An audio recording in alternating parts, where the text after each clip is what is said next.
Okay, hello everyone. This is Robin. I sometimes go by Panda Puffkin online. This video is meant to be a record and a showcase of a body of work that's defined most of the 4 years I've been doing digital art. And that's my portraits and fan art of the YouTuber Danny Gonzalez. My intention with this is to kind of create a bookend to this era in my art journey. And I want to talk a little bit about what I mean because it's not quite as neat and tidy as Never Drawing YouTubers Again. This is hopefully a moment for self-reflection, maybe even self-awareness. Don't know if I'll get that far, but what I've come to understand and accept over the past year or so is at the heart of a lot of overwrought parasocial connections is an issue of self-esteem. And I see that very clearly in my case, going all the way back to high school, when I told myself I'll never be a real artist. Like, I'm good at drawing, but I would never have anything meaningful or unique to say.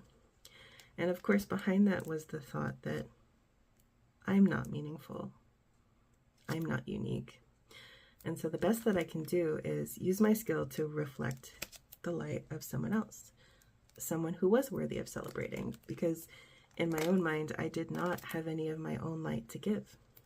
And for a while, the validation just of the skill of drawing was enough, but I hit a wall where I could not level up to the authenticity or the emotional impact or the connection that I wanted. And so for a long time, I thought the answer was to force myself to draw other things, to force myself out of hiding. I treated fan art like a drug or an addiction that I had to purge, but inevitably, I would end up with art block for weeks, and I would just cave to get some momentum back in my art practice. But what I didn't realize was taking that approach, I was reinforcing the self-hatred that I already had. I was telling myself, what you love making is wrong. You need to change. You'll never make a portfolio out of any of this. You'll never get a job. You'll never get in a gallery. And so I was still feeling stuck, but I was also beginning to be ashamed of the art that I had already made that I was proud of. And so at some point this year, I just said, fuck it. I guess I was always right. I was never meant to be a professional artist, so I'll go back to school and I'll be an art therapist. And then I don't have to worry about having a presentable portfolio or building an audience or figuring out a way to monetize any of this shit. I can just draw for fun. And you can go back on my Instagram and there's a period of like 2 months in the middle of the year where it's just all Danny. I really had to get it out of my system apparently. But at some point I started to have organic inspiration from other things. I had this really visceral nostalgia trip when Avril Lavigne came up on my day list and I wanted to capture that. Or I heard the discourse about Chappell Roan and I wanted to get out my anger about that. I watched the 1970s Pete's Dragon that I hadn't watched since I was like 5, and I don't think anyone else has ever seen, but I really enjoyed drawing the characters from that.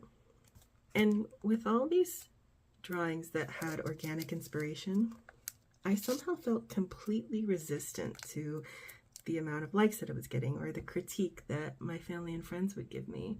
And it's not that I thought the art was perfect, but it just didn't hit my ego in the same way because I had this sense that I was drawing exactly what I needed to be drawing. It started becoming what I would begrudgingly call a spiritual experience. That kernel of joy and conviction that was only ever in my art of Danny up until that point started to be in everything that I would do. And it was strong enough to drown out my insecurity and my fear. And so the evolution I've had is not so much like giving up a crutch, but actually fully accepting and embracing the art that I'm driven to make. So then I can apply that feeling of acceptance to the other things that bring me joy. And eventually, myself as a whole. And when I could do that, the common thread through my work was my own voice instead of the silhouette of someone else. But I do also want to say Danny specifically being such an intense and overwhelming source of inspiration at a time when my mental health was not great, it was not arbitrary. I think about Bo Burnham's song Comedy a lot, and the irony and cynicism with which he talks about healing the world with comedy, and certainly the amount of money and respect that we give entertainers versus like nurses and teachers. That's a cultural conversation we should be having. But for me, Danny's music and his videos has been a huge part of healing my mental health. And not just in providing a respite from like the emotional pain and the intrusive thoughts. To me, there's a sense of like optimism and gentleness behind his comedy that just makes the world feel not quite as dark and scary and chaotic as it seems to me a lot of the time.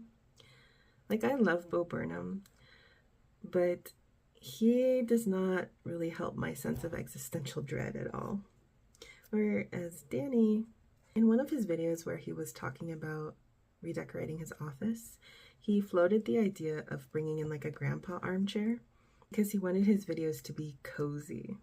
And I think that's a pretty good word for it. Sometimes I think of sitting in the living room with your family on Christmas. Presents are already open, you're just chilling. Maybe you're having some light banter with your brother, and everything just feels right and safe. And I'm probably Boo-Boo the Fool for taking the comedy in some comedy videos that seriously, but I just think something that can get you back to that feeling that life as a whole might be good, actually. And not in like a saccharine Hallmark movie sort of way, but just the simple act of seeing the silliness in how absurd life can be, rather than just like the uncomfortable uncertainty. I would say that's something beyond just like a light, humorous distraction. I think it's something more meaningful. But with all that said, thank you for watching. If you vibed with any of this art, I do have an Instagram called Robin Sketches. It's pretty much just an open diary at this point, but I invite you to check out some of my other work that isn't all about some goofy YouTuber. So, thank you.